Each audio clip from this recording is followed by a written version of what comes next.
What's up, guys? Monday Night Raw just went off the air. One of the most shocking Raws in recent memory, maybe of all time. So I want to try and get right into it. But before I do start, some breaking news from earlier in the day. I decided to wait till my Raw review. Sin Cara suspended for 30 days for violating the drug policy. I didn't look into it whether it was like marijuana or steroids or whatever. But either way, this brings me to this is the second person Triple H has brought in under his new position that has kind of faltered right off the bat, Karma being the other one. So, kind of a rough start to his job, but yeah, Sin Cara was written off last night by being powerbombed through that ladder. So he'll be out for at least 30 days. But Raw tonight, live from Green Bay, Wisconsin. Cold open. Immediately Vince McMahon and Johnny Ace, John Laurinaitis, make their way to the ring. They show the locker room backstage, all huddled around a TV, which is an old school thing to do. The fans are chanting CM Punk, but Vince says he'll never say that name again, and pretty much guarantees that he'll never compete in the WWE again after he walked out on him. And Vince then drops the first bombshell of the night, saying that there will be an 8-man tournament to declare a new WWE Champion. The 8-man are Rey Mysterio, he'll be taking on Dolph Ziggler, Jack Swagger versus R-Truth, Kofi Kingston versus Alberto Del Rio, and Alex Riley against The Miz.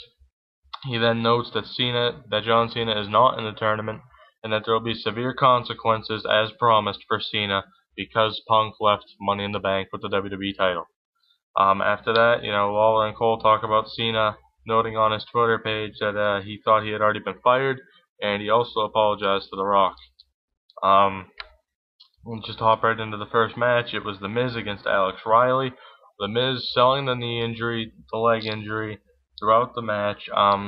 He is really starting. I was disagreeing with it last night, but the face turn seems more possible at this time. Riley was working on the leg the entire match, but The Miz gets the win in just under 5 minutes with the skull-crushing finale. He moves on to face the winner of Alberto Del Rio versus Kofi Kingston. You see R-Truth warming up backstage, and then we see a highlight package for John Morrison, who's going to be returning soon. Hopefully he returns as a heel because he needs something different. It might just be me, but I'm tired of seeing the whole parkour thing. We get it, we know it, he's athletic. What else? Give him an attitude about it, because that's what he has backstage apparently. Right into the second matchup, it was Jack Swagger against R-Truth. During the match, the announcers talked about the Big Show. They're claiming he has a broken fibula and that he'll be out for at least 6 weeks. Clearly to me, this is just them giving him time off. So Big Show will be out for a bit, and it should be interesting to see who Mark Henry feuds with next, since he has this momentum. Another quick match. Truth defeated Swagger in just over 4 minutes. He countered an ankle lock into a roll-up, so Truth would face the Mysterio Ziggler winner. They moved right into the next match, Alberto Del Rio versus Kofi Kingston. Before the match, Del Rio cut a promo, putting himself over and everything. He also said that if CM Punk didn't run away, that he would be champion right now. He says it's his destiny to win the belt, and that he hopes Cena gets fired. And then he brought back up Ricardo Rodriguez, who returned after being attacked, I believe, a month or 2 ago. After a commercial break, Michael Cole said The Rock responded to Cena on Twitter, called him a phony, and asked Vince McMahon not to fire John Cena. The Kingston Del Rio match ended in just over 5 minutes with another roll-up, so it would be Miz and Kofi in the next round. Mysterio was shown warming up backstage. Before the next match, Kofi Kingston was interviewed by Josh Matthews, said 1 down, 2 to go. The final first round match, Rey Mysterio against Dolph Ziggler. Another 5-minute match. Mysterio gets the win to face R-Truth.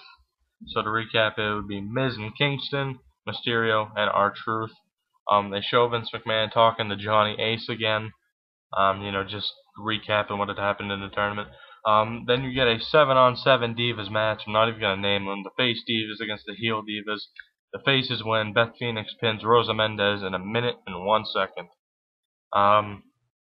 Then you get the first semifinal match, Kofi Kingston against The Miz. The Miz defeats Kofi Kingston in under 4 minutes to advance. Truth says, backstage, Truth in an interview says he deserves the belt more than anyone. And that match is up next. Prior to it, we got another interview package for Andy Levine. Hopefully he debuts soon. I mean, I'm still wishing Luke Robinson won. He's a hometown guy. And I definitely think they could have done more with him. Mysterio vs. Truth, longest match of the night. Mysterio gets the win off a 619 splash off the top rope combo. 12 minutes long, almost 13.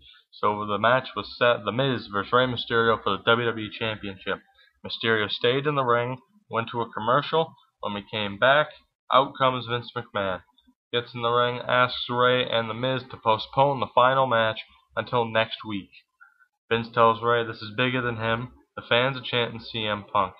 McMahon gets on the mic, thanks John Cena for all he's done, and he says he has to make the best decision for business, and in time the fans will thank him. Fans still chanting CM Punk. Vince says, let's do this. Out comes John Cena. Cena says he knows what Vince is going to do and he's alright with it. Cena talks about Shawn Michaels and how Shawn Michaels' career was plagued by the whole screw job. You screwed Brett, and he didn't want the same thing for himself with CM Punk. Cena told Vince that he had 8 months to find a replacement for him, and he knew he would. Cena says he loves the WWE, and if Vince makes him walk, he'll show up on another show, brother, teasing, a jump to TNA, which I thought was pretty funny. During this, Vince also said WWF. I thought that was pretty funny too. Cena said he won't kiss Vince's ass, and right as Vince is about to fire him, time to play the game. Triple H comes out dressed up in a suit, said that there was a board of directors meeting in the morning that he flew all the way to Stanford for, and he said the board was concerned about the whole situation and about Vince and his recent decisions. He then said the board filed an injunction against Vince with a vote of no confidence, and he said that the family also agreed, so I got a nice facial from Vince. And then Triple H said that the board had appointed someone to take over the day-to-day operations. I had a feeling it was going to be. It was not CM Punk. It was Triple H himself. He tells Vince that he isn't going to fire John Cena. But then Triple H tells Vince McMahon, his father-in-law, that Vince has been relieved of his duties. Vince starts crying in the middle of the ring. Fans are doing the traditional hey, hey, goodbye chant. And just a real strong moment. You don't get many emotional moments, but to see, a 60-year-old man crying in the middle of the ring, in his ring, on national television in prime time, it's something. And Hunter says, I love you, and I'm sorry. He walks away. Vince stands in the ring. He starts to get an ovation. And, that was it. So it was... just to recap, it was a strong Raw. It was okay. There wasn't much action. You can't have that much action when you're having a tournament. The one thing I cannot complain about, thank God, is they kept CM Punk off Raw. Thank God. You have to follow up with your gimmick, and to have him show up the very next night, much like John Cena did after he was fired at Survivor Series, would be completely pointless. I hope to not see CM Punk for another 3 weeks or so. That would be great. Have him come back at SummerSlam and ruin the WWE title match, which I have a feeling next week will end up in a draw. Have him ruin that match. Even just keeping him off this Raw the day after the event was extremely important, and they got it right.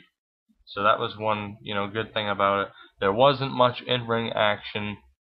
I would have liked to see The Miz have an interview segment to see if they really were going to go with the whole face direction. In-ring wise, selling a knee injury, I'm not sure if that's enough.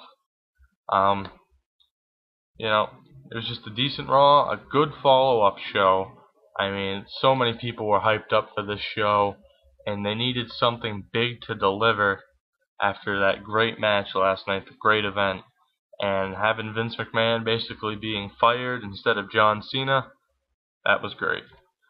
So, that's pretty much it for Raw this week.